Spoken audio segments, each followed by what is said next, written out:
পার্লামেন্টে আপনারা নারী নিয়ে আলোচনা করেন, ফাইজলামি করেন, অনেক দুষ্টামি করেন। এত রসিকতা দরকার নাই। আওয়ামী লীগ ছাড়া যেই কোনো সরকার এই দেশে আসুক, ভারতের ভালো লাগে না। ভারত চায় আজীবন আওয়ামী লীগ থাকবে। কিন্তু এখন এই সরকার আসার পরে নতুন করে আপনারা মন্ত্রী বানান, গর্ব অবমাননা করেন, মিছিল করেন, এগুলি বন্ধ করতে হবে। আর না হয় তাওহীদি জনতা আপনাদের দাঁত ভাঙা জবাব দিই ইনশাআল্লাহ। এখন বিক্ষোভ মিছিল আরম্ভ হবে, আর করতে হয় না। কিন্তু আমাদের মালয়েশিয়া এবং সৌদি আরব সহ প্রত্যেক বছর আমাদের শ্রমিক ভাইরা 2 লাখ 3 লাখ টাকা করে ওয়ার্ক পারমিট করতে হয়। আমি বর্তমান সরকারের কাছে আবেদন করব, পার্লামেন্টে আপনারা অনেক কিছু নিয়ে আলোচনা করতেছেন, কিন্তু এই শ্রমিকদের ব্যাপারে যারা পায়ের দাম মাথায় ফেলে এদেশের মানুষের জন্য মেহনত করতেছে, লক্ষ কোটি টাকা রিমিটেন্স বাংলাদেশে পাঠাইতেছে, তাদের বিরুদ্ধে তারা যে সমস্ত কষ্টে আছে এগুলি তুলে ধরুন। বাংলাদেশের প্রতিটি হাই কমিশনার যেখানে আছে, যেই কোনো দেশে আছে, তারা আমাদের শ্রমিকদের প্রতি খেয়াল রাখে না।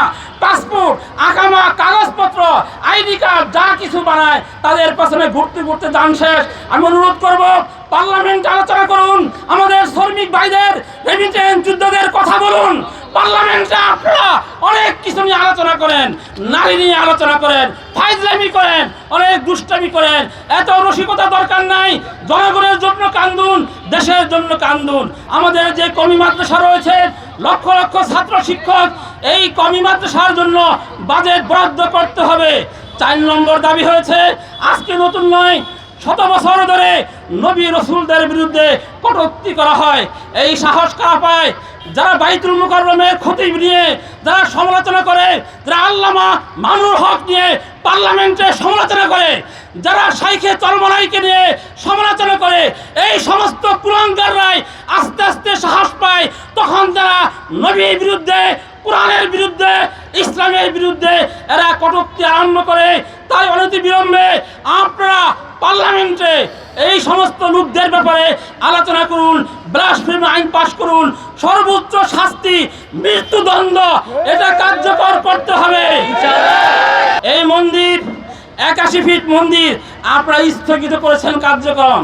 আপনারা তো শেখ হাসিনার আমলে এই মন্দির বানান নাই, আপনারা 15 বছর ধরে মন্দির বানান নাই। এখন বিএনপি আসার পরে আমরা জানি আওয়ামী লীগ ছাড়া যেই কোনো সরকার এই দেশে আসুক, ভারতের ভালো লাগে না। ভারত চায় আজীবন আওয়ামী লীগ থাকবে। কিন্তু এখন এই সরকার আসার পরে নতুন করে আপনারা মন্ত্রী বানান, গর্ব অবমাননা করেন, মিছিল করেন, এগুলি বন্ধ করতে হবে। আর না হয় তাওহীদি জনতা আপনাদের দাঁত ভাঙা জবাব দিই ইনশাআল্লাহ। এখন বিক্ষোভ মিছিল আরম্ভ হবে।